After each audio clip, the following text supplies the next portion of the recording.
Kalvari Lent கால தியானங்கள். கர்த்தருக்கு ஸ்தோத்திரம். இந்த செய்தியை கேட்டுக்கொண்டிருக்கிற உங்களுக்கு என்னுடைய மனமார்ந்த வாழ்த்துதலையும் லெந்து காலத்தின் உற்சாகத்தையும் ஆவி எழுப்புதலையும் உங்களுக்கு தரும்படி வேண்டிக் கொள்கிறேன். நான் ஜெபத்திலிருந்து இந்த வார்த்தைகளை உங்களுக்கு சொல்லவிருப்பது இன்றைய தலைப்பு கிறிஸ்தவ சீடத்துவம். லூக்கா 14ஆம் அதிகாரம் 27 33 முடிய. அப்படியே உங்களில் எவனாகிலும் தனக்கு உண்டானவைகளையெல்லாம் வெறுத்து விடாவிட்டால் அவன் எனக்கு சீஷனாக இருக்க மாட்டான். தன் சிலுவையை சுமந்து கொண்டு எனக்கு பின் செல்லாதவன் எனக்கு சீஷனாக இருக்க மாட்டான் என்று இயேசு கிறிஸ்து இந்த கட்டடம் கட்டக்கூடிய ப்ரிலிமினரி முக்கியத்துவத்தை குறித்து சொல்கிறார். கெட்டப்போகிற ஒருவன் தான் கட்டி முடிப்பதற்குரிய பண வசதிகளும் ஆட்கள் திராணியும் இருக்குதா என்று பார்த்து கட்டாமல் அறகுறையாக கட்டுவதற்கு எவன் தன்னுடைய கட்டடத்தை கட்டிட மாட்டான் என்கிற உதாரணத்தை கூறி, சீடர்களாகிய நீங்கள் தகுதி உடையவர்களாக எல்லாவற்றையும் பத்திரமாக வைத்திருக்கிறோமா, இந்த சிலுவையை தூக்கி சுமப்பதற்கு அழைக்கப்படுகிறீர்களே, நீங்கள் இந்த சிலுவையை போய் எங்கே தூக்கி கொண்டு காமிக்க வேண்டுமோ அதுவரை நீங்கள் சென்று விடுவீர்களா என்பது சொல்வது போல் சொல்லியிருக்கிறார். மற்றவர்கள் உங்களை குறித்து பரியாசம் பண்ணும்படி வாழ்ந்து விடாதீர்கள். அதெல்லாம் ரொம்ப எச்சரிக்கைகள். நான் இந்த வேர்ட் பை வேர்ட்னு இண்டக்டிவ் பைபிள் ஸ்டடின்னு ஒன்று சொல்லுவாங்க. அதன் மூலமாக உங்களுக்கு சொல்லப்போனால் ரொம்ப ஏராளமானது. இது ஏறக்குறைய ஒரு 2-3 மணி நேரம் நான் பேச முடியும். அதுக்கு பேர் எக்ஸிஜிஸ்டிக்கல் ஸ்டடி என்று, இண்டக்டிவ் பைபிள் ஸ்டடி என்று என்னுடைய மூதாதையர்கள் கற்றுக் கொடுத்தார்கள் எங்களுடைய செமினரியிலே. யார் எங்களுக்கு செஷனாக இருக்க வேண்டும்? நான் சமீபத்தில் இன்டர்நேஷ்னல் ரேடியோவில் பேசி கொண்டிருக்கிறேன். தொடர்ந்து ஒரு 70 தலைப்புகளிலே கிறிஸ்தவ நெறிமுறைகள் என்கிறதிலும், அதுகளில் இயேசுவை குறித்து மட்டுமல்ல எல்லாவற்றையும் குறித்து மக்களுக்கு சொல்லிக் கொடுக்கிற நெறிமுறைகள், ethics and principles of ethics, இவைகளெல்லாம் கற்றுக் கொடுத்து கொண்டிருக்கிறேன். அதில் சரீரத்தை குறித்து நான் பேசினேன்.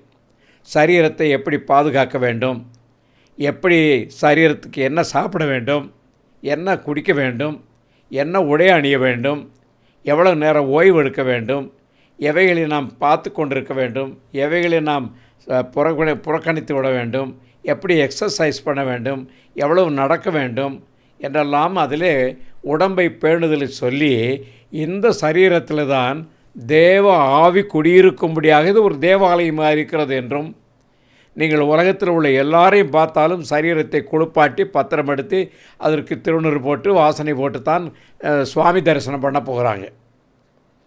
நாமும் அப்படியே இயேசுவை தரிசனம் பண்ண போகிறவர்கள் எந்த சுத்தத்தோடு இருக்க வேண்டும் என்றும், இது தரிசனம் பண்ண போகிற மாத்திரமல்ல, எப்போதும் கிறிஸ்துவை சுமந்து தெரிகிற தேர், தமிழில் சொல்லுவாங்க இல்லையா, தேர் இழுத்துட்டு வராங்கன்னா அங்கே ஒரு சின்ன சுரூபம் என்ற சுவாமியை வைத்திருக்கிறார்கள். நமக்கு இயேசுவை உள்ளே வைத்து நாம் நடமாடும் ஆலயமாக இருக்க வேண்டும் என்று வேதாகமம் நமக்கு கூறுகிறது. பரிசுத்த பவுலும் கொரிந்தியருக்கு எழுதுகிறார், நீங்களே தேவனுடைய ஆலயமாக இருக்கிறீர்கள். அதை கூறினதற்காக நான் சொல்லியிருக்கிறேன். எப்பொழுதும் எப்படி சரீரத்தை நீங்கள் தகுதிப்படுத்தி கொண்டால் பரிசுத்த ஆவியானவர் உங்களுக்குள்ளே இருப்பார் என்று சொல்வது போல, நம்முடைய தகுதியையும் இப்பொழுது சிலுவையை தூக்கி கொண்டு பின்னாலே நடக்கிறவர்கள் நம்முடைய உள் தகுதியையும் பார்க்க வேண்டும். உங்களுடைய சரீரத்தை குறித்து அதிலே நான் பேசியிருக்கிற ஒரு 25 நிமிஷத்தை பார்ப்பீர்களானால் இன்னும் சுத்தமாக வேண்டும் என்று தான் உங்களுக்கு கட்டாயப்படுத்தி சொல்கிறேன். நீங்கள் எப்படி யோகா செய்ய வேண்டும், எப்படி மூச்செடுத்து விட வேண்டும், எவ்வளவு நேரம் நீங்கள் வீட்டில் நடக்க வேண்டும், வெளியே எப்படி நடக்க வேண்டும். நான் போயிருந்த பல நாடுகளிலே நான் அந்த ஊர்களில் நடக்கிறவர்களுக்காக போட்டிருக்கிற வசதிகளே நம்ம நாட்டில் இல்லை. அப்படி நடப்பதற்காக சின்ன பார்க்குன்னு நம்ம ஆளுங்க செஞ்சாங்கன்னா அங்கே யாராவது ஒரு சாமி கோயிலை வச்சு அங்கே நம்ம உள்ளே போக முடியாமல் ஆக்கிடுவாங்க. எனக்கு ரொம்ப துக்கமான காரியம்னா, மனுஷீகமானது நம்ம நாட்டில் மறந்து போய் கொண்டிருக்கிறது. தெய்வீகம், ஆன்மீகம் இது அதிகமாக இருக்கிறது. ஆனால் ஆன்மீகம் பெற்றவர்கள் யாருமே இல்லை. நம்ம நாடுகளில் தெருவாக கோயில் இருக்குது, சின்ன கோயில் இருக்குது, பெரிய கோயில் இருக்குது, சாமி கோயில் இருக்குது, மண்டி கோயில் இருக்குது, அப்படி இப்படின்லாம் வச்சுருக்காங்க. அப்படின்னா இவ்வளோ பக்தர்கள் இருக்கார்கள் நினைக்கிறீங்களா? இல்லவே இல்லை. இத்தனை கோயில் இருந்தும் பக்தியானவர்களும் ஞானமானவர்களும் நீதியானவர்களும் சுத்தமானவர்களும் இல்லை. பெண்களை வன்கொடுமைப்படுத்துவதும் பாலியல் துன்பப்படுத்துவதும் கொள்ளையடிப்பதும் திருட்டுத்தனம் பண்ணுவதும் ராத்திரியிலே போய் இந்த சாமிக்கு காவு கொடுத்து வீடுகளை உடைப்பதும் இதுதான் பக்தியா? ஜாக்கிரதை ஐயா. நான் சொல்வதை சற்று நேரம் யோசிச்சு பாருங்கள். நான் குறை சொல்லலை, நாம் இன்னும் குறைவுள்ளவர்களாக இருக்கிறோம். முதலாவது, ஆண்டவருடைய வார்த்தைகள் என்ன போட்டிருக்கிறது? அவன் என்னை எவ்வளவு நேசிக்கிறானோ அந்த அளவுக்குத்தான் அவனுக்கு தெரிவிக்க முடியும் என்று சொல்கிறார். முதலாவது, உங்களுடைய மனது சீடனுக்குரிய தகுதியா என்று நீங்கள் பார்க்க வேண்டும். சீடனா இருப்பானா, இருப்பேனா, இருக்கிறானா? புத்தகத்தை வாசித்து கையில் வேத புஸ்தகம் வச்சுருந்தா நீங்கள் சீடன்னு நினைக்கிறீங்க. நான் சீடத்துவ பயிற்சியை நானே வழிமுறையாக செய்து வைத்திருக்கிறேன். பிரியமானவர்களே, நாம் சீடத்துவத்தை வழிமுறையாக படித்து செய்து ஆண்டவரை மகிமைப்படுத்துவதற்காகத்தான் சீடனாக இருக்க வேண்டுமே அல்லாமல் அவரை அவமானப்படுத்துவதற்கு சீடனாக இருக்கக்கூடாது. அநேக மக்கள் படிக்க தெரியாத ஒரு மனுஷன் பைபிளை பற்றி சொல்லித்தராருன்னு சொல்லி படிக்கிறாங்க. 500 ரூபா கொடுத்து டாக்டர் பட்டம் கொடுக்குறாரு அவர். ஆனால் அந்த ஆள் உருப்படியாக இருக்க மாட்டேன். திருட்டுத்தனம், பொய்த்தனம், கள்ளத்தனம், ரொம்ப மோசம். என்னென்ன இருக்குதுன்னு சொல்கிறாரு ஒருத்தர். எத்தனை சூதுகள், எத்தனை வாதுகள், எத்தனை தீதுகள், இவ்வளவும் பிழையாக இருக்கிற இவன் வஞ்சகம், கரவோ, கபடோ, மாய்மாலமோ, ரண்டகமோ, மனசஞ்சலமோ உனக்குள் இருக்கிறது. பொய், புரட்டு, உருட்டு, திருட்டு, பொறாமை, ஆணவம் இவைகளெல்லாம் உனக்குள்ளே குடியிருக்கிறது. உன்னை பார்க்கும் பொழுது என்ன நினைக்கிறார்கள்? நீ பிரைஸ் தி லார்ட், அல்லேலூயா, நான் உங்களுக்கு இந்த வேலையை செஞ்சு தரேன். ஆளுகளை வச்சு பொருளெல்லாம் கொள்ளையடிக்கிறது, திரும்பி வேலை செய்கிறதில்ல, ஒழுங்கான வேலைக்காரங்க இல்லை. எவைகளையெல்லாம் நீங்கள் செய்கிறீர்களோ அது உங்களுக்கு பலியாக சேரும். இரண்டாவதாக, நாம் மனதை சுத்தப்படுத்துகிறது இல்லை, நாம் செய்கிற வேலையை சுத்தப்படுத்துகிறது இல்லை. 500 ரூபாய்க்கு இவர் கிரீக் படித்தாராம், ஹீப்ரு படித்தாராம், அப்புறம் பைபிளை படித்தாராம், அப்புறம் அவருக்கு 4 வருஷம் கற்றுக் கொடுத்து அவருக்கு டாக்டர்னு பட்டம் கொடுத்தாராம். அந்த டாக்டரை நான் பார்த்தேன், அவன் மென்டல் பேஷண்ட்டாக தான் இருக்கிறான். நான் சொன்னேனே, அத்தனை அக்கிரமமும் அவனுக்குள்ளே இருக்கிறது. அதை கூப்பிட்டு கேட்குறதுக்கு யாரும் இல்லை. பிறகு பார்த்திங்களா, இன்னும் சாதாரண ஒரு கிறிஸ்தவன் பெரிய பிரசங்கியாக மாறிவிட்டான். பைபிள் எடுத்துக்கிறவார், அங்கே போய் பேசுவார், வசனங்களை யார் வேணாலும் சொல்லலாம். ஐயா, நான் 1962 கோபிச்செட்டிப்பாளையத்தில் இருக்கும் பொழுது நாங்கள் டிராக்டர்லாம் கொடுப்பதற்காக சந்தையாக போய் கொண்டிருந்தபோது எங்களை சந்தித்த ஒரு பிராமின் நாங்கள் தங்கியிருந்த பங்களாவுக்கு எங்கள் இடத்துல பேசினார். இந்த ஞாயிற்றுக்கிழமெல்லாம் நான் பேசுவேன், என்னை கூட கூப்பிடுங்களேன் என்று கேட்டார். அப்போ 5 ரூபா 10 ரூபா கொடுத்தா அது ஒரு பெரிய ஃபீஸ் மாதிரி. அப்போ அவர் சொல்கிறார், எனக்கு நீங்கள் 10 ரூபா கொடுத்தா போதும், இல்லைங்கள் 5 ரூபா கொடுத்தா கூட போதும், நான் நல்லா அருமையாக பிரசங்கம் செய்வேன் என்று எங்கள் இடத்துல சொன்னார்.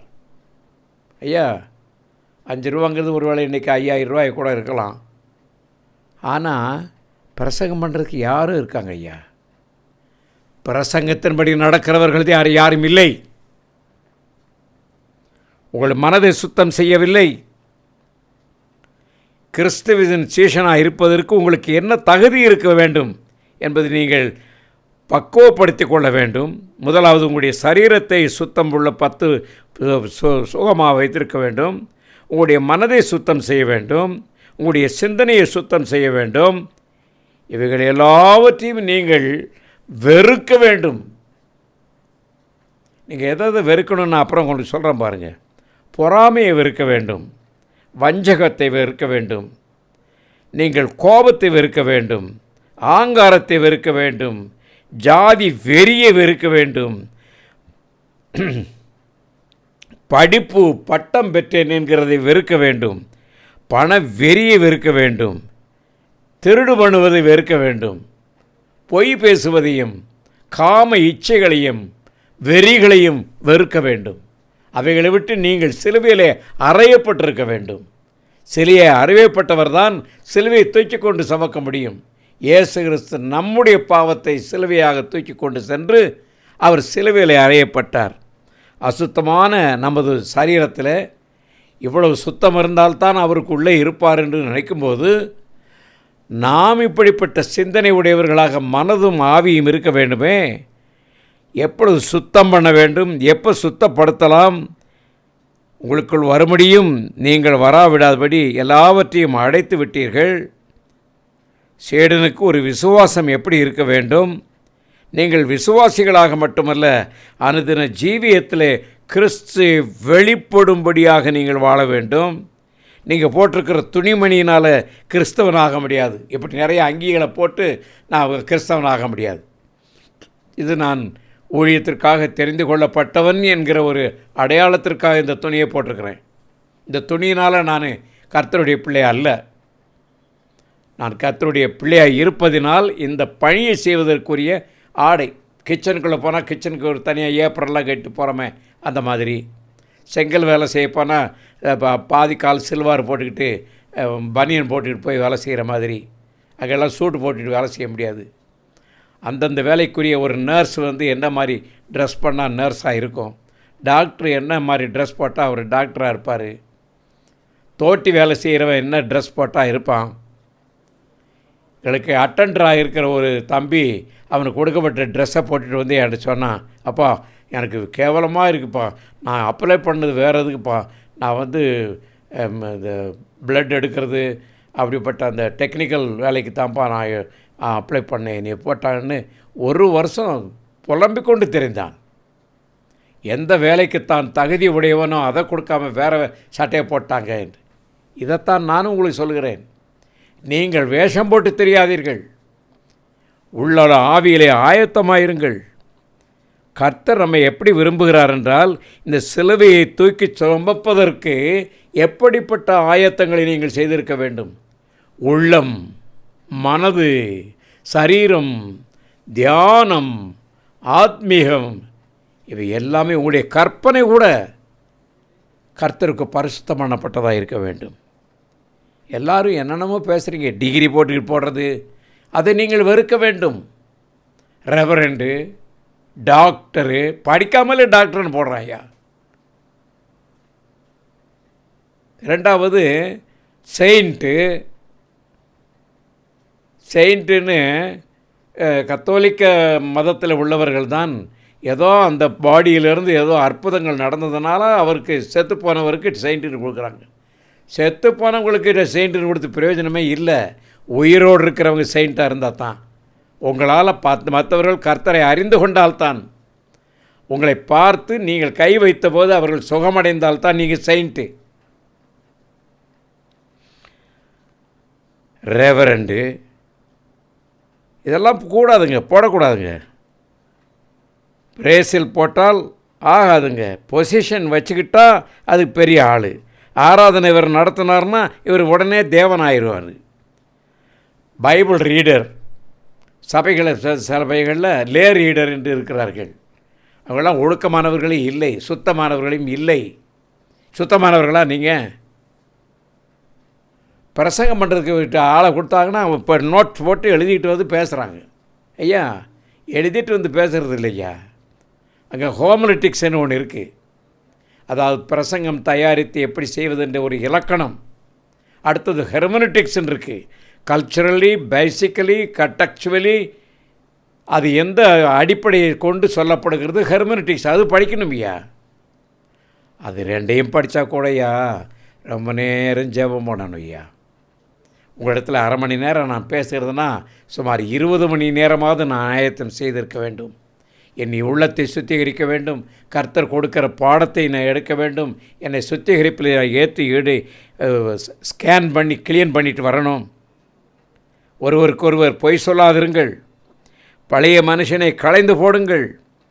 புது மனுஷன்கிற சிஸ்டத்தை அவருக்கு ஒப்பாய் அழிக்கும்படி புதிதாக்கப்பட்ட புதிய மனுஷியாக தரித்து கொண்டிருங்கள்.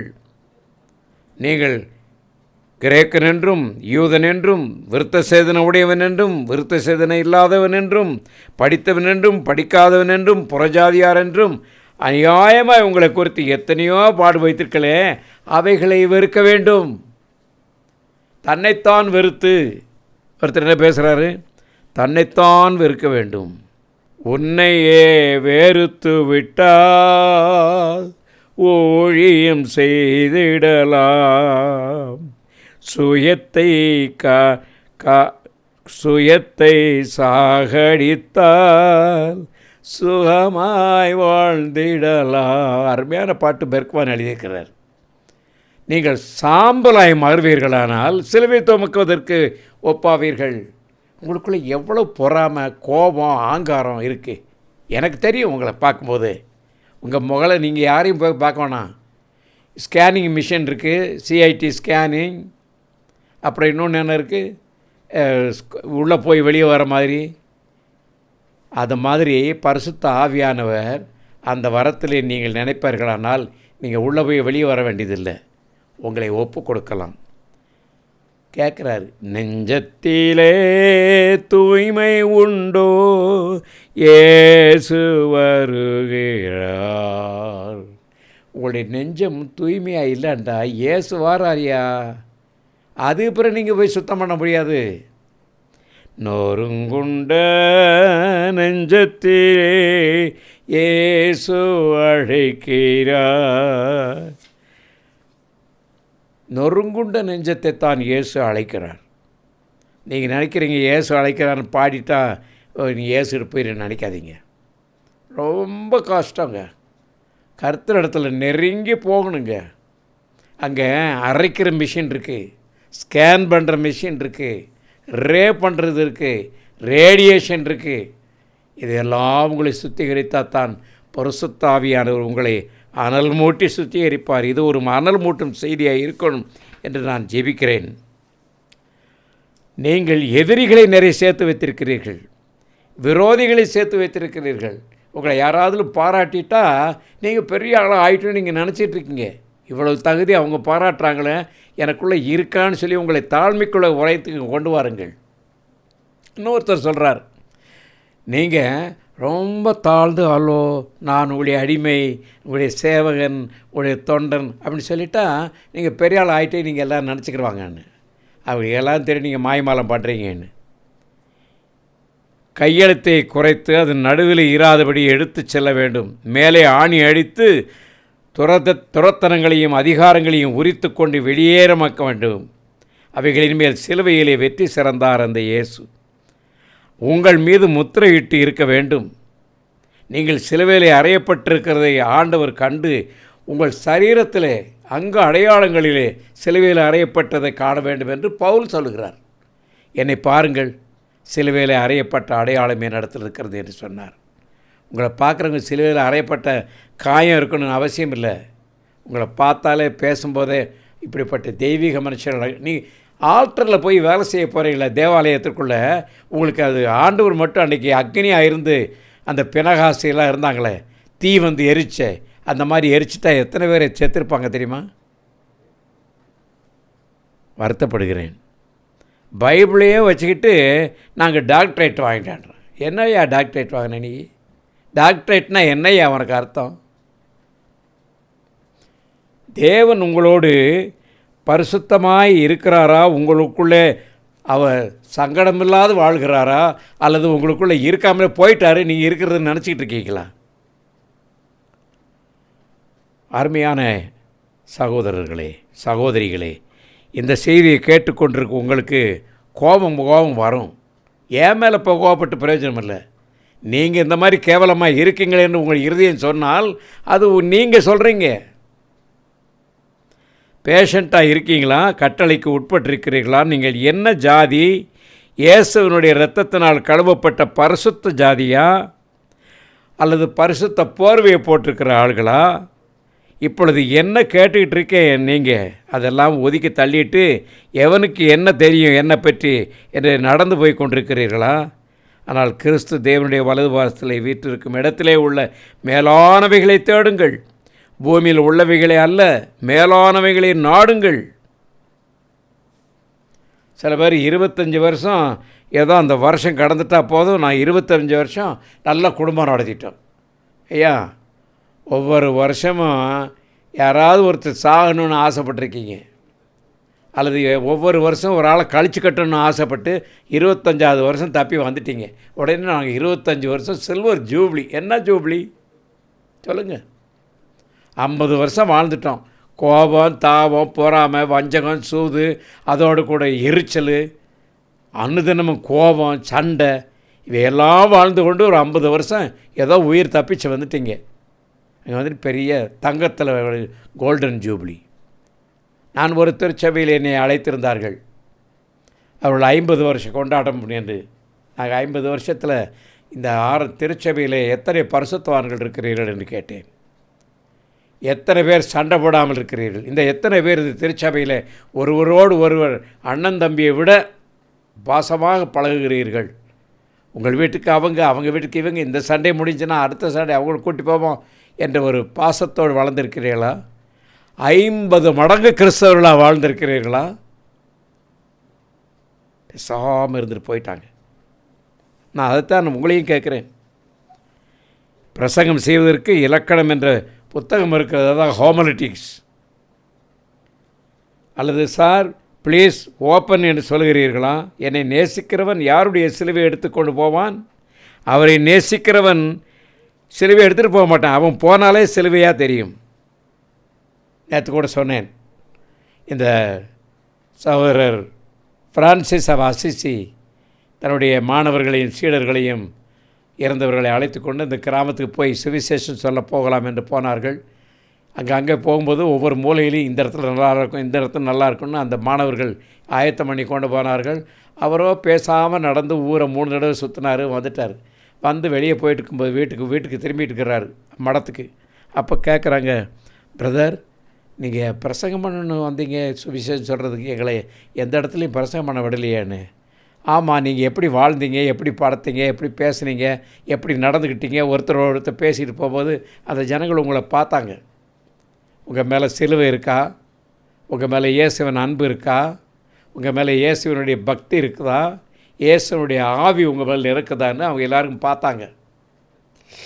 ஓ, அப்போ அவங்க சொன்னாலும், ஐயோ அப்படி சொல்லி தான் நல்லா நடந்திருப்போமே, ஜோக் அடிச்சுக்கிட்டு ஒருத்தர் பேசிக்கிட்டு அவன் முதுகில் இவன் அடித்து இவன் அது முதுகில் விரட்டிட்டு போனோமே, தெரியாமல் பண்ணிட்டோமேன்னு சொல்லி வருத்தப்பட்டாங்களாம். ஏனோ தானோ என்றும் கேர்லெஸ்ஸாக கேர்ஃப்ரீயாக அப்படித்தான் வாழ்ந்துக்கிட்டு இருக்கிறோம். இதே ஒரு ஆப்ரேஷன் தேட்டருக்குள்ளே நடக்கிற மாதிரி இல்லை. ஆப்ரேஷன் தேட்டருக்கு போகிறதுக்கு ஒரு தனி ட்ரெஸ் போடணும், தனியாக தண்ணிக்கெல்லாம் கழுவ வேணும். அங்கே எல்லோரும் மட்டான்னு சாமானை எடுத்து தெரிய முடியாது, நின்று எடுத்து கொடுத்து கொண்டு இருக்க வேண்டும். எந்த ஊசியை போடணும்னு கையை காமிச்சார்னா அதை எடுத்து ரெடி பண்ணி கொண்டு எவ்வளோன்னு கேட்கணும். அப்படிப்பட்ட பயபக்தியோடும் பத்திரத்தோடும் ஜாக்கிரதையோடும் நீங்கள் ஒரு நல்ல பாம்புகள் குடியிருக்கிற ஒரு ரூமுக்குள்ளே உங்களை விட்டால் எப்படி நடப்பீர்கள்? அது போய் அதை எடுத்துகிட்டு அதை தூக்கி அப்படி போட்டுட்டு இந்த பாம்பை தூக்கி அப்படி போட்டுட்டு இருக்க முடியுமா? நான் சில மூவியில் பார்த்துருக்கிறேன். இது பாம்புகளை எல்லாம் ஒரு ரூமில் அடைத்து 350 பாம்புகளை வைத்து அவன் அங்கே உட்கார்ந்து கொண்டிருக்கிறான். அந்த பாம்புகளாம் அவன் மேலே ஏறி இறங்குது, அவன் பாட்டு அதை பற்றி கவனிச்சுக்கிட்டுறதில்ல. ஏதாவது ஒன்று தப்பு பண்ணால் அதை அவன் அப்படி லேசாக அப்படி விரலை தட்டுறாரு, அவ்வளோதான். அது பணிஞ்சு ஓடி போயிடுது. அவனுக்கு அவ்வளோ சக்தியும் பக்தியும் இருக்கிறது, அதனால் அந்த பாம்பு அது அடங்கும். ஆப்ரேஷன் தியேட்டருக்குள்ளே நம்முடைய தூய்மையும் நம்முடைய கவனமும் எப்படி இருக்க வேண்டும் என்று உங்களுக்கு தெரியாது. மறந்து விடாதீர்கள், பொறுமையை சோதிக்காதீர்கள். கர்த்தருடைய பிழைகளை பாருங்கள், உங்களை ஒப்பு கொடுங்கள். இன்றைக்கு சிலுவை எடுத்துக்கொண்டு 40 நாள் நீங்கள் இந்த லெந்து காலத்தை அனுபவிக்க வேண்டியதில்லையா? இன்றைக்கே ஒப்படைக்கலாம். அந்த சகையோ அத்தி மரத்தை விட்டு இறங்கி ஏசுனாவோ வீட்டில் தங்கணும்னு சொன்ன போகிறாங்க. 2 பேரும் போகும்போது எப்படி போவாங்கன்னு தெரியும். நான் இப்படி நடந்திருக்கிறேன். இப்போ சப்போஸ் இந்திரா காந்தி வந்தாங்க, அப்போ நான் அவரோட போனேன். எப்படி போனேன்? நான் இப்படியே பார்த்துக்கிட்டு போனேன், அவங்கள பார்த்துக்கிட்டே நடந்து போகிறேன். இப்போ ஒருவேளை இந்த சிஎம் இப்போ உள்ளவர் வராரு, அப்போ பார்ப்போம், அவர் பார்த்தோன்னே அப்படியா சரி அப்படின்ட்டு அப்படி போகிறதில்ல. அவர் என்ன பேச போகிறாருன்னு சொல்லிக்கிட்டு அவரோடையே போவோம் இல்லைங்களா? கூட அவரை பார்த்து அவருடைய ஸ்பீடில் போவோம். இயேசு கிறிஸ்துவை தன் வீட்டுக்கு அழைத்து சென்ற சகேயு மிக பக்தியாக, மிக அன்பாக, மிக தாழ்மையாக இடையிடையே சொல்கிறான். எவ்வளோ டிஸ்டன்ஸ் இருக்கும்? ஒரு 20 மைல் நடந்திருப்பாங்களா? இல்லை, வெளியே தெருவிலேருந்து வீட்டுக்கு போகிறாங்க. இருந்தால் ஒரு 10 நிமிஷம் 15 நிமிஷம் போயிருப்பாங்க. நான் அப்பொழுது சில சமயங்களில் கற்பனையோடு சொல்லியிருக்கிறேன், அவர்கள் என்ன பேசுனாங்கன்னு தெரியாது, இவன் தனக்குள்ளே பேசி கொண்டிருக்கிறான். இயேசு என் வீட்டுக்கு வரப்போகிறாரு, எந்த சோஃபாவில் உட்கார போகிறாரு, எந்த கார்பெட்டில் பார்க்க போகிறாரு, எந்த கிளாஸில் குடிக்க போகிறாரு, அதையெல்லாம் எண்ணி பார்க்கும் பொழுது அவன் லஞ்சம் வாங்கி செய்தது, அதிகப்படியாக வசூலித்து சேர்த்தது, அவன் வீட்டில் எந்த பொருளும் அவன் நியாயமாய் சம்பாதித்ததாக அவனுக்கு தெரியாதனாலே சொல்கிறான், என் சொத்தை பாதியை விற்று ஏழைகளுக்கு கொடுத்து விடுகிறேன். இயேசு ஒன்றும் சொல்லிக் கொடுக்கல, அவனுக்குள்ளே அந்த தீர்மானம் எடுக்கிறான். மீதம் உள்ளதை நான் யாரிடத்தில் அதிகமாக வாங்கினேனோ அவரிடத்தில் நாளத்தனையே திருப்பி கொடுத்து விடுவேன் என்று சொன்னபோது இயேசு என்ன சொன்னார்? இவனை சுத்திகரித்து கொண்டு தூய்மைப்படுத்தி கொண்டு எனக்கு முன்னாலே நடந்து செல்கிறான் அவனுடைய வீட்டுக்கு என்று இவனும் ஆபிரகாமிற்கு குமாரனாக இருக்கிறானே என்று மதிப்பெடுத்தார்கள். நீங்கள் இயேசு உங்களோட நடந்து வாராருன்னா நீங்கள் எந்த அளவில் நீங்கள் அவருக்கு அன்பு செலுத்த வேண்டும், எந்த அளவில் நீங்கள் அவருக்கு மேன்மை செலுத்த வேண்டும், எந்த அளவில் நீங்கள் அவரை மகிமைப்படுத்த வேண்டும். அவன் சொன்ன உடனே அவன் ஆபிரகாமுக்கு குமாரனாக இருக்கிறானே என்று அந்த பெரும் பட்டத்தை கொடுத்தார். இஸ்ரவேலர் எல்லாருமே ஆபிரகாமைத்தான் அதிகமாக நினைப்பார்கள், ஆபிரகாம் சந்ததி என்று தான் நினைப்பார்கள். அவர்களுக்கு இவன் சொல்கிறான், இவர் ஆபிரகாம் குமாரனாக இருக்கப்பட்டானே. பிறரை குறித்து தூஷணமான எண்ணங்கள் உங்களுக்குள் இருக்கிறது. நீங்கள் எங்கே நிற்கிறார்களோ கர்த்தருக்கு பிரியமாக நீங்கள் மாறுவதில்லை. பிறர் மட்டும் நல்லா இருக்க வேண்டும் என்று விரும்புகிறீர்கள். பிறர் பேசுனது, அவங்கள ஜட்ஜ் பண்ணுறது, நீங்கள் மற்றவர்களை குறை கூறி ஜட்ஜ் பண்ணுவதற்கு உங்களுக்கு என்ன அதிகாரம் இருக்கிறது, என்ன யோகியதை இருக்கிறது என்று சிந்தித்து பாருங்கள். சிலுவையை எடுத்துக்கொண்டு சிலுவையை தொடுவதற்கு கூட உனக்கு அருகதை இருக்குதா? தன் சிலுவையை சம்பந்தப்பட்டு எனக்கு பின் செல்லாதவன் எனக்கு பிரியமற்றவன். என் சிலுவையை எடுத்துக்கொண்டு நடக்கிறவன் தான், என் சிலுவையை போற்றி வாழ்கிறவன் தான் அறையப்பட்ட அனுபவம் உடைய இருக்கிறா. உங்களுடைய சுயத்தை அடைந்து விட்டால் சுகமாய் வாழ்ந்துடலாம், ஊழியம் செய்திடலாம். நீங்கள் சாம்பலாக ஆகிவிட்டால், ஆண்டவருக்கு ஒப்படைத்து விட்டால் நீங்கள் பிரசங்கியாகலாம். நீங்கள் வாயிலை பேசுகிற வார்த்தை இல்லை, உங்களை பார்க்கிறவர்கள் சொல்ல வேண்டும், இவன் தான் தேவன் மனுஷன் என்று. நீங்கள் பெரிய பெரிய அல்லேலூயா பாட்டி பல பாஷையெல்லாம் பேசுகிறீங்க, அந்த பாஷை உங்களுக்கே தெரியாது. எனக்கு ஒரு இடத்துல ஒருத்தர் பல பாஷை பேசும் பொழுது அர்த்தம் ஆண்டவனுக்கு விளைக்க காண்பித்தார். அவர் என்ன சொல்கிறார் தெரியுமா? சும்மா போங்கடா, கடப்பைகளா, கிறுக்கு பைகளா என்று பேசுகிறார். அவருக்கு அது தெரியாது, ஏன்னா அவர் வார்த்தையில் அப்படிப்பட்ட வந்து கொண்டிருக்கிறேன். நான் ஒரு புத்தகத்தை அநேக வருஷங்களுக்கு முன்பாக வாசிக்க கேட்டேன். அதை வாசித்தவர் எனக்கு சொன்னார். 1775 எழுதப்பட்ட ஒரு புத்தகம். ராபர்ட் மார்டேன் என்பவர் ஒரு குதிரையை எப்படி பழக்குவித்து அது வண்டியிலே பூட்டுவதற்கோ அல்லது தனி சவாரி செய்வதற்கோ அல்லது எந்த விதமான சுமை தூக்குவதற்கோ எப்படி பாவிக்க வேண்டும் என்று பயத்தம் செய்வாங்க. அதற்கு பிறகு on making or breaking the horse, book பேர் பிரேக்கிங் த ஹார்ஸ். தமிழில் சொல்லப்போனால் அந்த குதிரையை அல்லது கோவேறு கழுதியை எப்படி பழக்குவிப்பது என்று அதில் போட்டிருக்கிறது. பழக்குவித்தால்தான் அதை அந்த வண்டியிலே மாட்டலாம், அல்லது தனி சவாரி செய்யலாம், அல்லது போலோ விளையாடுவதற்கு உபயோகிக்கலாம், அல்லது சவாரி செய்வதற்கு உபயோகிக்கலாம். எனக்கு நன்றாக தெரியும், ரெவரண்ட் ஜான் வெஸ்லி என்ற மெத்தடிஸ்ட் ஸ்தாபகர் தன்னோடு கூட ஒரு கோவேறு கழுதியை அல்லது குதிரையை வைத்திருந்தார். அது அவருக்கு ஒரு துணைவன் போல் இருக்கும். ரொம்ப நேரம் பிரயாணம் செய்து கொண்டிருப்பாரானால் அவர் ஆயிரக்கணக்கான மைல்கள் பிரயாணம் பண்ணினால் அது அவருக்கு ஒரு ஓய்வு கொடுப்பதற்காக அவரை அழகாக கொண்டு போய் சேர்க்கும். காட்டுக்குள்ளே கூட பத்திரமாக கொண்டு போய் சேர்க்கும். எந்த வீட்டுக்கு போகணும் என்று அவர் சொல்லாவிட்டால் கூட அவர் எங்கே போய் இருக்க வேண்டுமோ அங்கே போய் சேர்த்து விடும். அதுபோல் இப்படிப்பட்ட அந்த குதிரையை குறித்து அவர் என்ன சொல்கிறார், ஒரு குதிரை அறகுறையாக ட்ரைனிங் நடந்துக்கிட்டு இருக்கும்போது ஒருத்தர் அதை எடுத்துக்கொண்டு சவாரி செய்து கொண்டு தெருவில் போய் கொண்டிருந்தார். அறகுறையாக, அதுக்கு பேர் half broken horse. Breaking of the horse அப்படிங்கிறது ஒரு பெரிய ஆர்ட். அது சிலது 2 வருஷம், சில 6 மாதம், சில சமயம் 1 வருஷம், 3 வருஷம் எல்லாம் செய்வார்கள், எந்தெந்த பக்குவத்திற்கென்று. அப்படிப்பட்ட அந்த குதிரை போனது. அப்படி போகிற வழியிலே எதிர்க்க 6 குதிரைகள் பூட்டப்பட்ட ஒரு பெரிய சாரட் வண்டி. அதிலே ஒரு புது தம்பதிகள் வருகிறார்கள், அவருடைய நண்பர்கள் கூட வருகிறார்கள். அனைவரும் தெருவில் உல்லாசமாக வந்து கொண்டிருக்கிறதை பார்த்து இந்த குதிரையானது அந்த குதிரைகளை கண்டு மிரண்டு போச்சு. மிரண்டு அந்த குதிரைகள் மேலே மோதி பண்ணும்போது அந்த வண்டி சைடில் ரோட்டில் விழுந்து குழிக்குள்ளே விழுந்து அந்த வரிசையில் செடி கொடியெல்லாம் இருந்த, உங்களுக்கு தெரியும் இங்கிலாண்டில் எப்படிப்பட்ட தெருக்கள் இருக்கும் என்று, விழுந்து விட்டது. அது தலாலா விழுந்து அது 2 குதிரை வந்து கழுத்து ஒடிஞ்சு போச்சு. இன்னும் 4 குதிரைகளுக்குள்ள கால் ஒடிஞ்சு ஒன்று, இன்னொன்று தலை உடஞ்சது. அந்த இதில் மோதினதில் காயப்பட்டு அங்கே அந்த வண்டியில் இருந்த ஆளுகள், பிரயாணிகள் 14 பேரும் சேதமடைந்து காயமடைந்து பெரிய விபத்தாகிவிட்டது.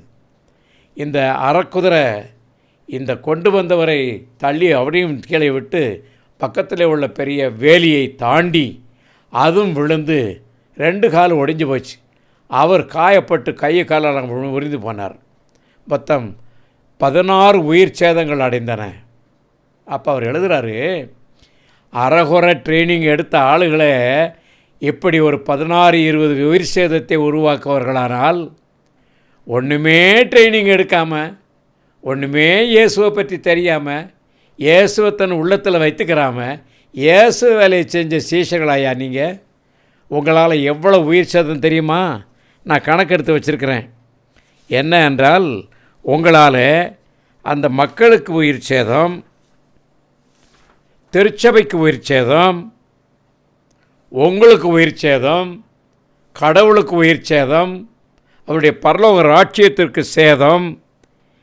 அது அகம்பாவம் பிடித்தவர்களாக இருந்தால், அறகுறையாக ட்ரைனிங் எடுத்து அறகுறையாக உடைக்கப்படாது கிறிஸ்துவையே உள்ளே வைத்து கொள்ளாத இவர்கள் எப்படியா மிஷினரி ஆக முடியும்? நீங்கள் சுவிசேஷத்தை உங்கள் வீட்லேயும் வாழலை, உங்கள் திருச்சபையிலே நீங்கள் கிறிஸ்தவனாக இல்லை, மற்ற கோயிலில் போய் பிரசங்கம் பண்ணி என்னையா செய்கிறீங்க? இதை யோசித்து பார்த்தீங்களா? கொஞ்சமாயிலும் பெரிய கான்சிக்ரேஷன், சாக்ரிஃபைஸ், தன்னைத்தானே ஒப்பு கொடுத்து இதில் ஆண்டவருக்கு ஊழியக்காரனாக இருப்பது போல அடிமையாக இருக்குன்னு ஒருத்தர் எழுதுகிறார் பேப்பரில். அவன் முதலாவது ஆண்டவரே ஏற்றுக்கொள்ளலை, ஆண்டவருக்கே மதிப்பு கொடுக்கலை, ஆண்டவரை பரிபூர்ணமாக அவருக்கு ஒன்று சாம்பல் ஆகலை, சிலுவையில் அறையப்படலை. எப்படி அவன் அடிமையாக முடியும்? அடிமையாகிறதுக்கு பழைய ஏற்பாட்டில் என்ன போட்டு தெரியுங்களா? இந்த வீட்டிலேயே நான் எப்போதும் இருப்பேன், எங்கேயும் போக மாட்டேன், உங்கள் பேர் தான் எனக்கு என்று சொல்லுகிறவனை கதவு பக்கத்தில் வச்சு இந்த காதில் கம்பியை வச்சு குத்தணுமா, குத்தி ஓட்ட போடணும். அவன் அதுக்கப்புறம் தனக்கென்று எதையும் சிந்திக்க மாட்டான். அவன் அந்த மாஸ்டர் என்ன சொல்கிறார் அதை மட்டும்தான் சிந்திப்பான். சில பேர் நான் தான் சேர்மன் ஆஃப் த சர்ச்சு, நான் security of the church, secretary of the church. என்ன பேச்சு பேசுகிறீங்க? செக்ரட்டரி பரலோக ராட்சியத்துக்கு ஆளுகளை கூட்டி போயிருவியா ஐயா? சொல்லுங்கள். உங்களால் யாரையாயிலும் இயேசுக்குள்ளே வழி நடத்த முடிஞ்சா இது வரைக்கும்? ஏன் உங்கள் பிள்ளைகளை ஆதாயம் பண்ணீங்களா? உங்களுடைய திருச்சபையிலே நண்பர்களை உங்களுடைய ஆண்டவருக்குள்ளே வழி நடத்தியிருக்கலாம். எத்தனை பேர் உங்களை விரும்ப மாட்டாங்க தெரியுமா? பிறரோடு கவனமாகவும் கண்ணியமாகவும் அன்பாகவும் பரிவாகவும் நீங்கள் எத்தனை பேரோடு பேசிக்கொள்கிறீர்கள்? இதையெல்லாம் நினைக்கும் பொழுது ஆண்டவர் சொல்கிறார், நிச்சயமாக நீங்கள் என் சிலுவையை தூக்கி சுமக்க மாட்டீங்க, என் சிலுவையை எடுத்துக்கிட்டு அவமானப்படுத்துவீங்க சிலுவையை என்று தான் அவர் சொல்லுவார். அருமையான மக்களே, உங்களை குறித்து நான் சொல்கிறேன், முழுதுமாய் நீங்கள் உடைக்கப்பட வேண்டும். யூ ஷுட் பி தரலி புரோக்கன் என்ற வார்த்தைக்கு பழக்கு வைக்கப்பட்டதுக்கு சிலுவையில் அறையப்பட வேண்டும், சாம்பலாக வேண்டும். இனிமேல் நான் அல்ல, கிறிஸ்துவே என்னில் பிழைத்திருக்கிறார். இப்படிப்பட்ட தெய்வீக சத்தியங்களை நீங்கள் அறிந்து தன் சிலுவையை சுமந்து கொண்டு எனக்கு பின் செல்லாதவன் எனக்கு ஸ்டேஷனாக இருக்க மாட்டான். என்னைக்கு பின்னால் போயிருக்கீங்க? இயேசுவை தான் என் பின்னால் வான்னு காட்டிக்கிட்டு இருக்கீங்க. ஜெபம் பண்ணால் கூட இயேசுவுக்கு கமாண்டு கொடுக்குறீங்க, அதை ஷோ பண்ணு, இதை பண்ணு, அந்த காசை கொண்டு வா, இதை இந்த ஆளுகளை நல்லா ஆக்குங்க, நான் என்னைய பெரிய ஆள் ஆக்கி என்னை தூக்கு. பிரியமானவர்களே, அவருடைய சேஷனாக இருப்பது என்பது பெரிய தகுதியான பட்டம். இதை குறித்து சிந்தியுங்கள், உடையுங்கள், உடைபடுங்கள், பழக்கப்படுத்துவதற்கு ஒப்படையுங்கள், சிலுவை அண்டை வாருங்கள், சிலுவைக்கு ஒப்படுங்கள், ஒப்புக்கொடுங்கள், ஆண்டவருடைய ஆவியிலே நிறையுங்கள். ஆண்டவருடைய ஆவியிலே நிறைந்தவனுங்கள்லாம் யாரும் நிறையலை, இன்னும் அவர்களாம் வெறுமையாக இருக்கிறார்கள். நீங்களாக நிறைவு பெற்று ஆண்டவரை மகிமைப்படுத்துவதற்கு முன்னுக்கு வாருங்கள். கர்த்தர் உங்களை ஆசீர்வதிப்பாராக. ஆமேன்.